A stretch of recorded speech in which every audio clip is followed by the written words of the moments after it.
Pregame.com. You must like this game a lot, Fez, because it isn't even on national TV.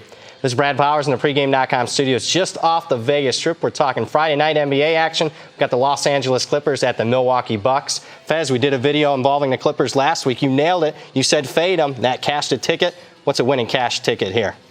We zigged, and now we're going to zag. We're going to bet on the Clippers minus 3.5 or less. There is no line out on the game yet. It is Wednesday night as we're taping it. The Clippers are hosting Houston. But my buy price here for the Friday game at Milwaukee is to bet the Clippers minus 3.5 or less. It's all about Chris Paul coming back. And with him being at 100%, I have the Clippers being a top 5 team in the NBA. I'm on a little bit of an island here. No one else has the Clippers rated that high, but with Paul back and fully integrated, I do. And I believe the marketplace isn't going to adjust enough for him being fully back. Now, you and I are both power ratings guys. You, as far as your NBA power ratings, post them each and every Monday. You release them on Twitter and then announce them via the ESPN radio show with RJ each and every Monday. Got to know, Fez, how much is Chris Paul worth to your power ratings? He's worth 5 points. Let's go back and talk about the Clippers because Blake Griffin was out before, and he's not worth as much. But without him, the Clippers were like a minus 1.5 points worse than an average team. They played really hard without him and without Chris Paul. When Blake Griffin came back, they kept playing hard. They were about an average NBA team, a 0, if you will. With Chris Paul fully back, I have them 5 points better. But now you got to be careful.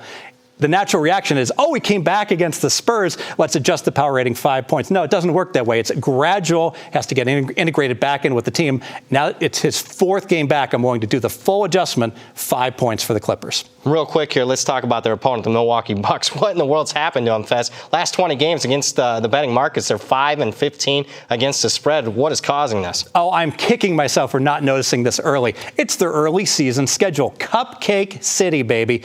18 games to start the NBA season, 14 of the 18 against average or below average teams. They managed to win 10 of those 18 games. 10-8 looks like a slightly above average team. Well, guess what? 3 of those wins were against the hopeless Brooklyn Nets. They really benefited from the softest schedule in the NBA. Now, with all the injuries that's been going on with Milwaukee as of late, it's unlikely that we're going to see this trend reverse down the stretch of the season. Oh, what's likely is the trend becomes even more pronounced. Jabari Parker, 20 points per game, out for the year, their second best player. And what happened, Michael Beasley takes over at forward, 10 points per game. He is now out indefinitely with those injury problems, with them having no hope for the playoffs. You got to wonder if maybe the Milwaukee Bucks play the tank game, start looking at how many lottery balls they're going to get for the upcoming lottery. Your second main handicap. My second main handicap is the schedule for the Clippers being so much more favorable. I had to take I backed up because it's been so unfavorable all year long. We talked about they had to play 10 road games in 23 days. Well, now it's favorable.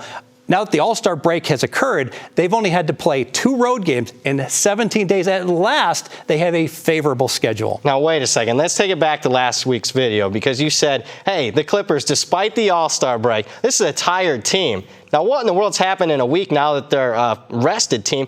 It looks like a sandwich spot for me because since the All-Star break, according to your power ratings, Fez, they have played the top 3 teams in the NBA. They played Golden State, they played San Antonio, they played Houston. Is this a flat spot here? No, this is a good spell. Let's be the Clippers if we can. So we talk about all those road games before the break. And maybe they go on a bender vacation during their All-Star break. They come back, boom, Golden State, San Antonio, Thursday night. Then Friday they get to host the Spurs. They lose that game.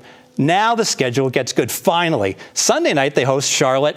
Easy game, but that was their sandwich game. They kind of coasted, barely got the win. 2 days off at home, finally. Then they get to play Wednesday at Houston. They get to stay home. Finally, the first game on a road trip at Milwaukee. They've been home all week in L.A. This is a good spot. All right, Fez, let's make this one official. Let's make it official. Now, this is my pre-opener handicap to bet the Clippers minus 3.5 or less. With Chris Paul back, the Clippers are underrated.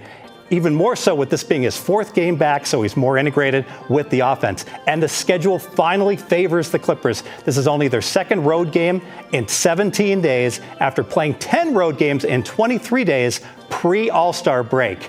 The Fez Math says take the Clippers minus 3.5 or less. More videos at pregame.com.